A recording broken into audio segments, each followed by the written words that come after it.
Bonjour à toutes, j'espère que vous allez très bien. Aujourd'hui on se retrouve pour parler puériculture.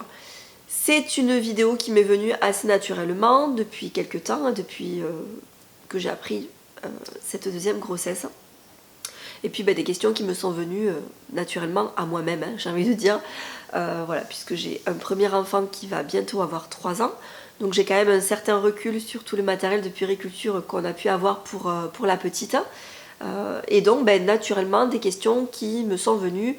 Est-ce que ça je vais le réutiliser? Est-ce qu'au contraire ça non, mais par contre à la place je préférerais ça? Voilà, on va reprendre un petit peu cette vidéo. On va faire une espèce de bilan 3 ans après la naissance de ma grande.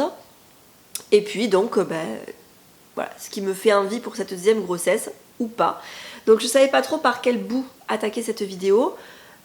Parce que c'est vrai que il faut se souvenir de ce qu'on a utilisé, etc.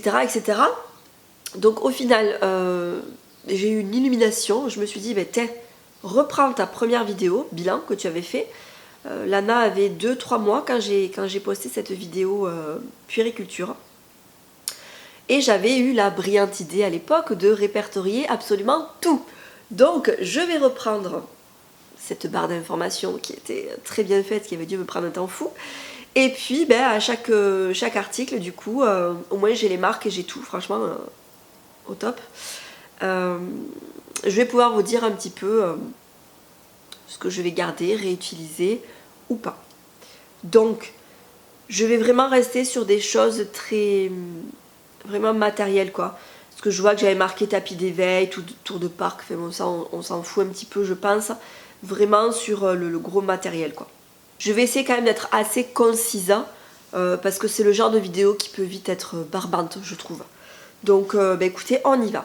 Le plus gros, ou en tout cas l'une des choses les plus grosses sur laquelle on se penche quand on attend un enfant, c'est la poussette. Je pense que les 3/4 des gens, le vrai gros achat qu'ils font à la naissance de leur enfant, c'est la poussette. Donc c'est vrai que moi, à l'époque, j'étais beaucoup sur le site Conso Baby. Je crois que c'est un site qui existe toujours. Et en fait, c'est une espèce de grosse plateforme, un petit peu forum pour les parents qui est très bien fait, sur lequel en fait vous avez répertorié tout le matériel de puériculture possible et inimaginable. Donc il suffit de faire une recherche sur ce site-là, vous tombez directement sur l'article, tout le descriptif et tous les avis des parents. Donc j'aimais beaucoup ce site parce que quand on va avoir un enfant, moi je me rappelle, j'avais fait le tour un petit peu des magasins de puériculture, j'avais récupéré les catalogues et oh mon Dieu, tu te dis mais qu'est-ce que c'est tout ça? Des choses que tu ne connaissais pas, des choses qui forcément te font envie, des choses qui concrètement ont la même fonction mais il y a 10 voire 15 modèles différents, lequel tu prends. Enfin, c'est toute une... franchement, c'est vraiment une prise de tête quand j'y repense, je me dis, mais mon Dieu, le temps que j'ai passé sur ça, alors que au final, c'est compréhensible, mais il n'y a vraiment pas matière à se focaliser sur des trucs en fait qui... Voilà, ça n'a pas lieu d'être. Donc après, forcément, c'est quand on l'a, on se dit, ah finalement, ça sert à rien. Après, c'est par rapport à notre mode de vie à nous, par rapport à notre utilité à nous. Il y a des choses que moi je vais trouver inutiles qui pour vous vont être indispensables et inversement. Donc vraiment, prenez ça comme... prenez-le comme ça, quoi. Et puis essayez de juger vous par rapport à votre mode de vie, par rapport à plein de trucs à vous, quoi, forcément. Donc la poussette, nous c'était quelque chose de très important. Et il nous fallait une poussette. Effectivement, on s'en est beaucoup servi. On a fait le choix de prendre une poussette trio. Donc vous avez la nacelle, la coque et la poussette classique, quoi. Donc elle nous a beaucoup servi. Il y en a beaucoup qui disent que le trio ne sert à rien. Encore une fois, nous, ça nous a pas mal servi parce que la nacelle nous a servi les 2 premiers mois de la vie de Lana. Elle dormait dedans, dans notre chambre. Et je pense qu'on refera pareil pour ce deuxième bébé. Parce que quand on le voit, on se dit ça n'a pas l'air si confortable. Mais un bébé est tout petit, tout léger. Et c'est fait pour. Enfin, je veux dire, c'est voilà, nous on serait très inconfortable là-dedans parce qu'on pèse lourd et qu'on trouverait ça dur au niveau du matelas, etc. Mais pour un nourrisson, c'est voilà, c'est confortable, ils sont bien.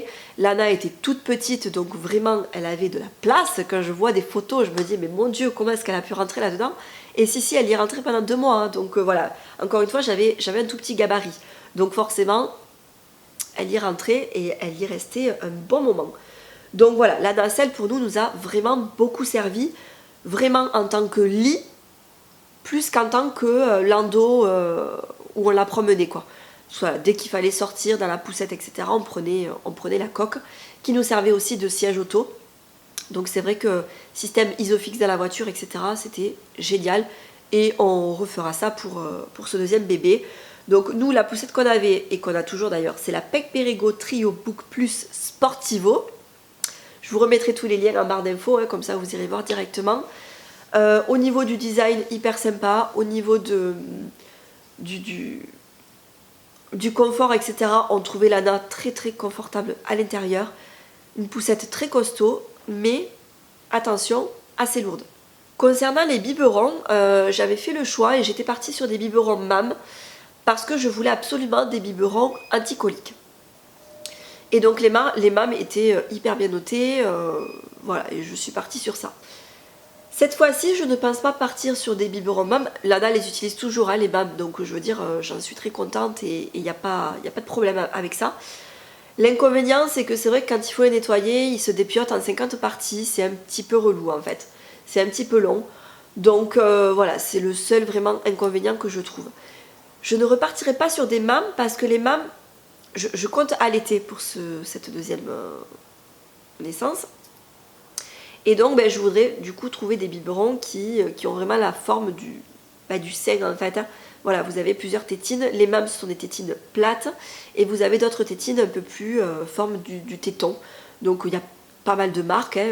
Il y a les Avent je crois, il y a ceux qu'on voit beaucoup sur les réseaux en ce moment. Là d'ailleurs j'ai été contactée. Ils m'ont déjà envoyé plusieurs mails, les Twist Shake, ou je sais pas quoi, bref.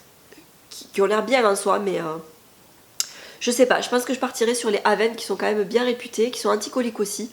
Voilà, je me tâte encore là-dessus, mais je ne reprendrai pas les MAM parce que je voudrais trouver des biberons avec des tétines.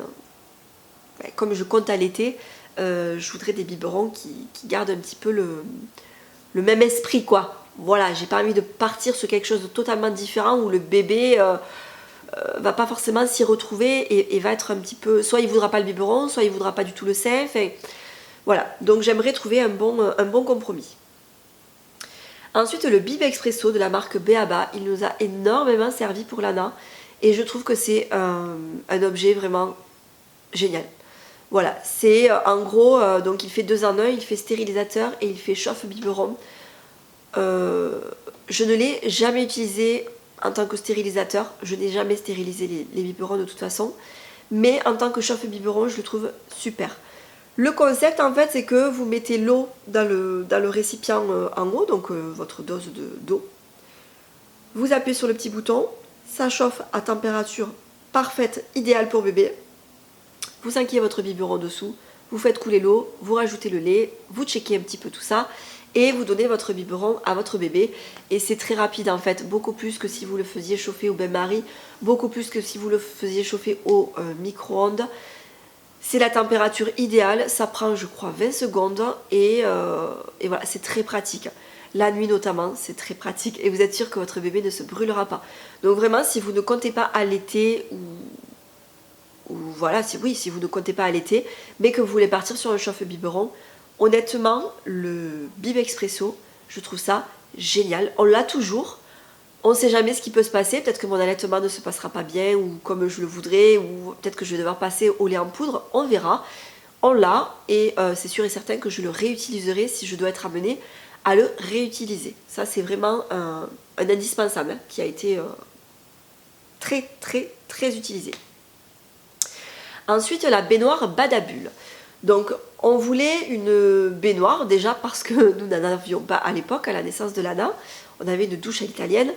Ici, dans cette maison, nous avons la baignoire et la douche.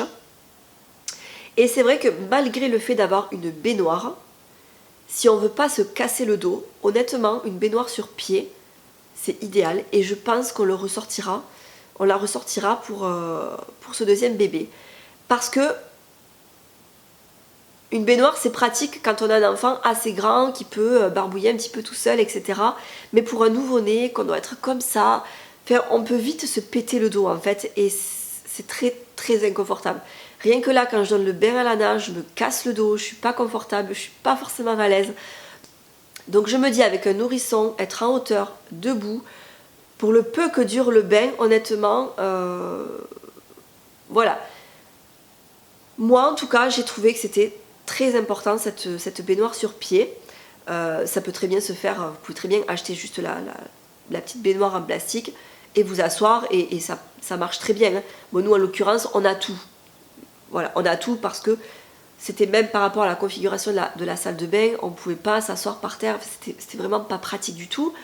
Moi, à la limite, j'aurais très bien pu sans problème, mais c'est vrai que Julien, il est quand même assez grand et il ne se voyait pas par terre, mal installé, bref, ça peut vite être galère, quoi. Donc, une baignoire sur pied, honnêtement, je trouve ça génial. Ensuite, le Babyphone Angel Care AC1100, qui a été un indispensable pour nous, mais vraiment un indispensable et qu'on réutilisera pour ce deuxième bébé. Donc il y a des parents qui vont dire ça sert à rien, c'est gadget, nanana. Chacun voit midi à sa porte. Nous, je sais que c'est quelque chose qui, au départ, Julien se moquait un petit peu de moi, et puis au final, il était un papa assez angoissé, assez flippé.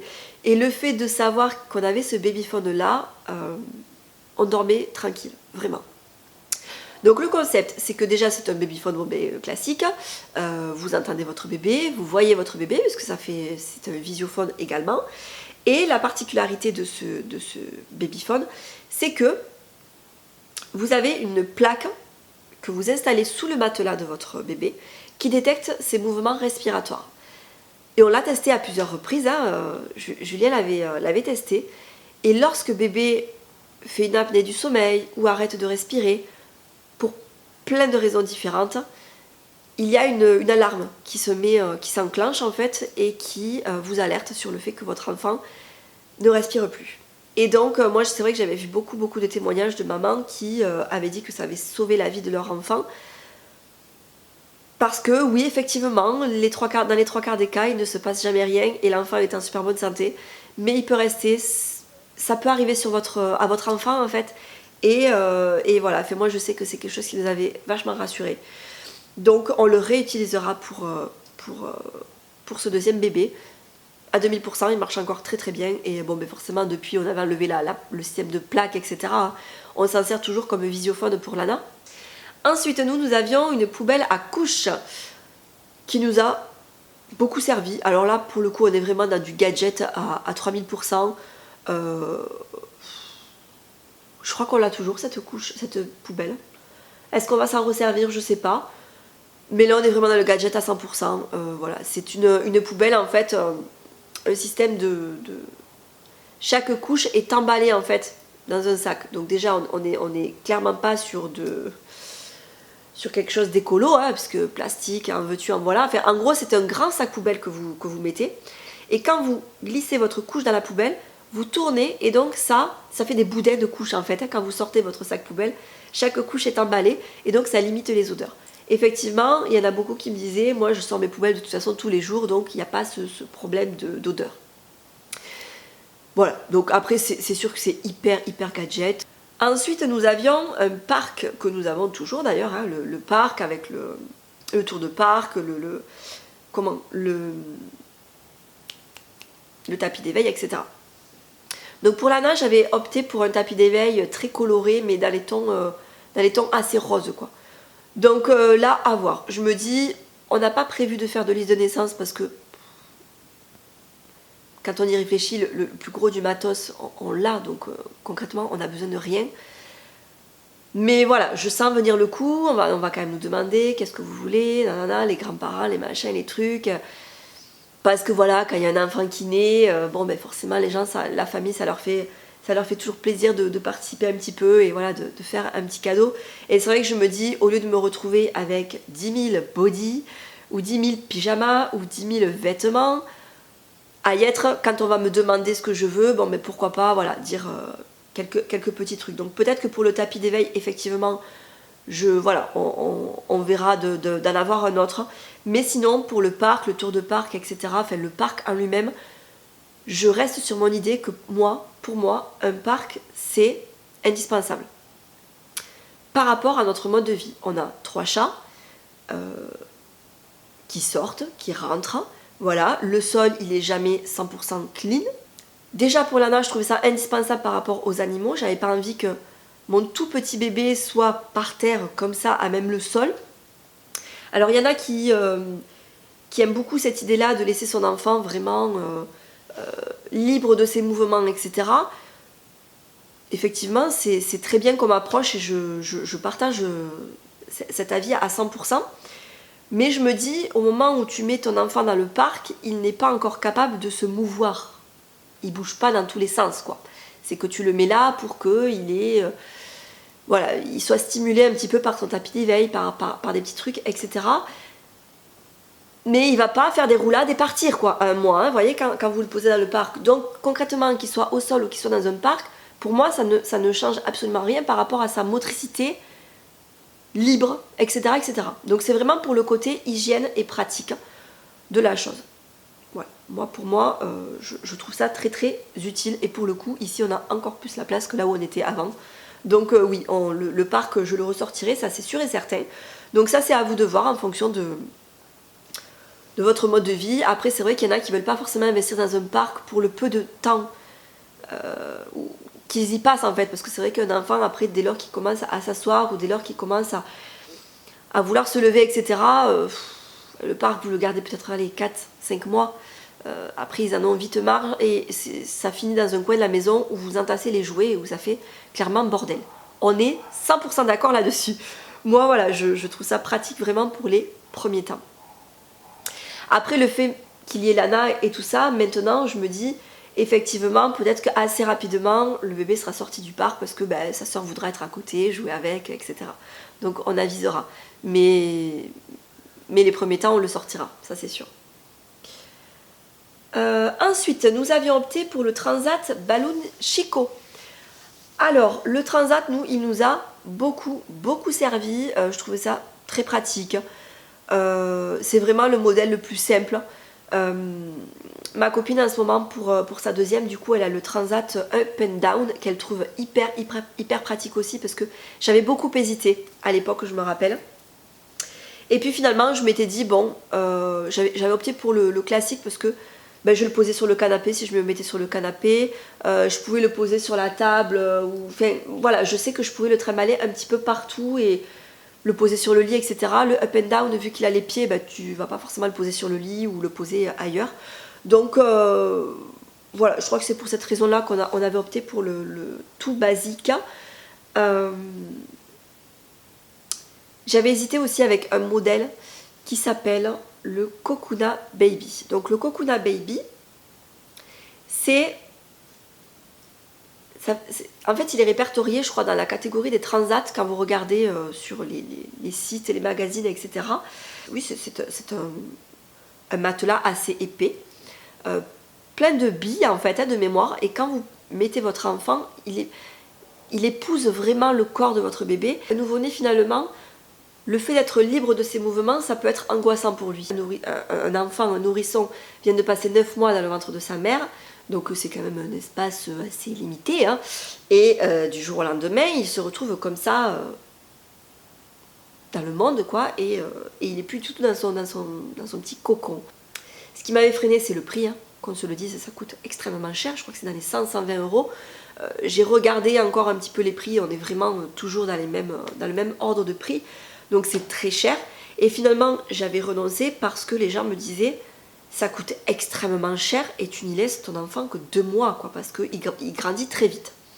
Je l'ai regretté parce que Lana, encore une fois, c'était un tout petit gabarit et elle y serait restée plusieurs mois dedans. Donc là, c'est vrai que je m'étais dit, c'est quelque chose qui me donne envie. Voilà, ce Cocona Baby, j'ai vraiment très envie de le prendre en fait. Parce que je me dis, bon, mais même si j'attends un garçon et il est peut-être un petit peu plus gros, parce qu'on dit que généralement les garçons sont un peu plus gros, je pense pas honnêtement faire un bébé de 4 kilos qui met du 3 mois directement à la naissance. Donc je me dis, je m'en servirai. Et à la fois, cette fois-ci, on est sur un bébé d'été.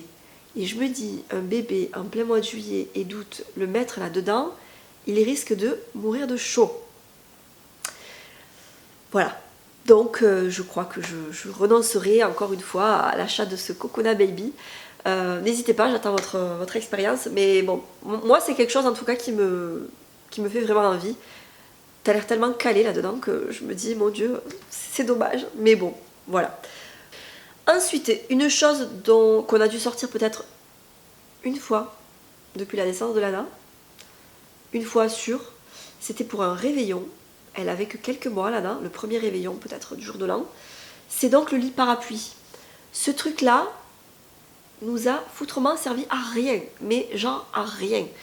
Et finalement, je me dis, à quoi ça sert d'avoir ça? Puisque mes parents l'avaient acheté, le lit parapluie.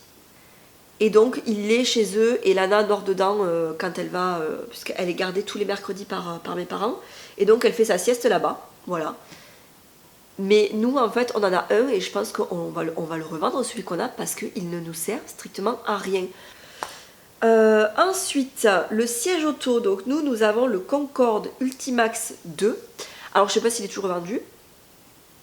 On s'en sert encore à l'heure d'aujourd'hui pour Lana. C'est un siège auto qui est prévu jusqu'à un poids de 18 kg. Donc, Lana, elle en est loin. Elle est à 12 kg tout juste. Donc, voilà. On le trouve très bien, on trouve qu'il est très... on la sent en sécurité dans ce siège auto.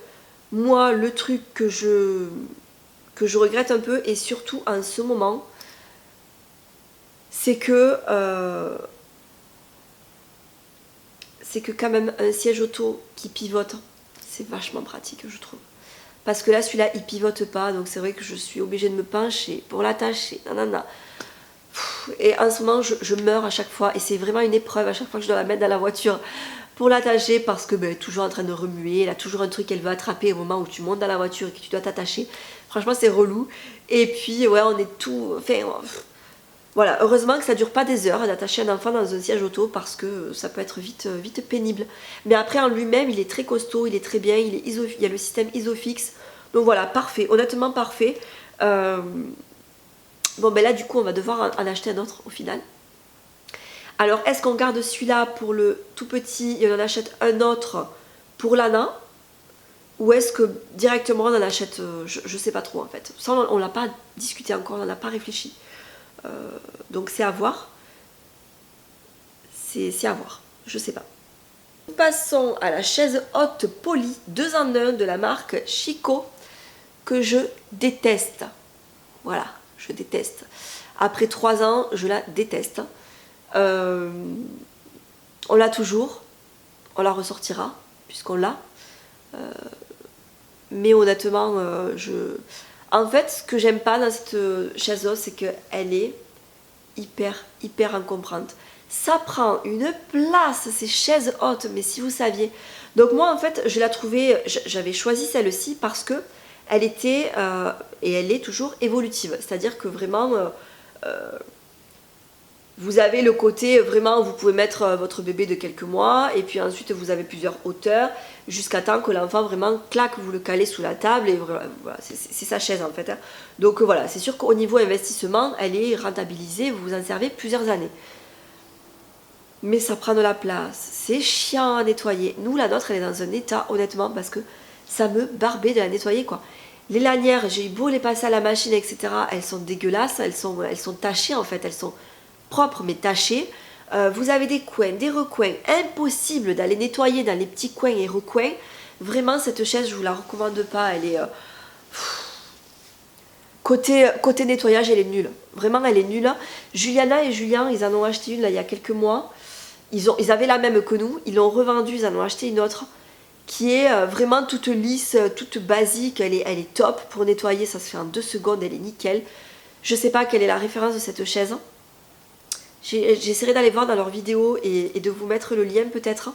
Parce que vraiment, je me rappelle pas du tout la marque ni quoi que ce soit. Je la vois là en tête, mais je connais pas le nom de cette chaise. Mais vraiment, celle-là, la Chico, là, nulle.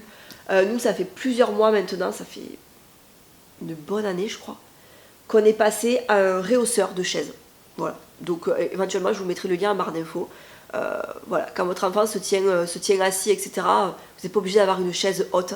Honnêtement, un petit réhausseur, un petit truc que vous installez sur votre chaise. Ou alors, il y en a même des trucs qui se calent directement sur la table. Donc, c'est un gain de place génial. Mais non, franchement, la chaise haute, moi, non, avec le recul, je déteste cet appareil. Je le déteste. Ensuite, nous avions le Baby Cook de B.A.B.A. Ça sert à rien. Franchement, ça sert à rien. Honnêtement, on s'en est servi quelques fois parce qu'on l'avait, mais je sais même pas où il est. Il doit y être quelque part hein, dans son carton, mais c'est pas pratique parce que c'est vraiment pour des toutes petites quantités. Enfin, c'est pas pratique.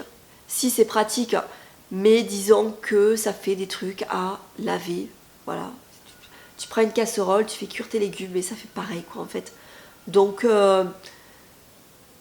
c'est pas indispensable. Honnêtement, c'est pas indispensable. Il y en a beaucoup qui s'en servent énormément. Non, c'est pas quelque chose qui nous a beaucoup servi et honnêtement, non, c'est pas indispensable du tout. Et enfin, la dernière chose que j'avais marqué, c'était l'anneau de bain de la marque OK Baby. Ça par contre c'est vachement pratique hein. Et pour le coup oui on doit l'avoir, on le ressortira ça pour le petit. Quand il sera en âge de se tenir vraiment assis, on le mettra directement dans la baignoire avec sa sœur, avec le petit anneau et ça sera vraiment très très très pratique. Donc ça je vous le recommande mais vous avez le temps de voir venir. Donc ça c'était vraiment ce que j'avais marqué sur ma liste, ce qu'on avait en fait. Je pense que j'avais tout répertorié, il n'y a rien de plus qui me vient. Donc voilà, là c'est vrai que pour ce deuxième enfant, comme je vous disais, le Transat Cocona Baby, voilà, c'est quelque chose auquel je pense. Ensuite, deuxième chose aussi, ça serait l'écharpe de portage ou un porte-bébé. Je ne voyais pas du tout l'utilité pour ma grande puisque on partait sur une poussette et que voilà, c'était la poussette, c'était logique. Là, pour un deuxième enfant, c'est vrai que je me dis, un porte-bébé ou une écharpe de portage, ça peut être vraiment très pratique. Parce que Lana, elle aura 3 ans quand son petit frère va naître. Elle est grande pour marcher, etc. Mais elle reste quand même petite.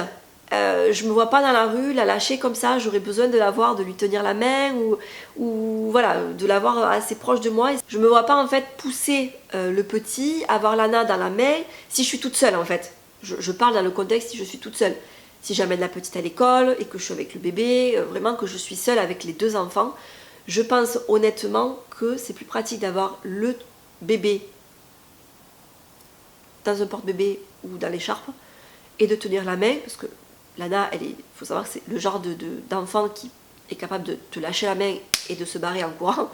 Donc c'est vrai que si je dois avoir la poussette, que je dois courser Lana, enfin voilà, si vous voyez un petit peu le contexte, voilà. Je pense que pour le coup, effectivement, l'écharpe ou le porte-bébé pour les petites balades, pour les petites courses ou ce genre de trucs, ça peut être beaucoup plus pratique que d'avoir une poussette.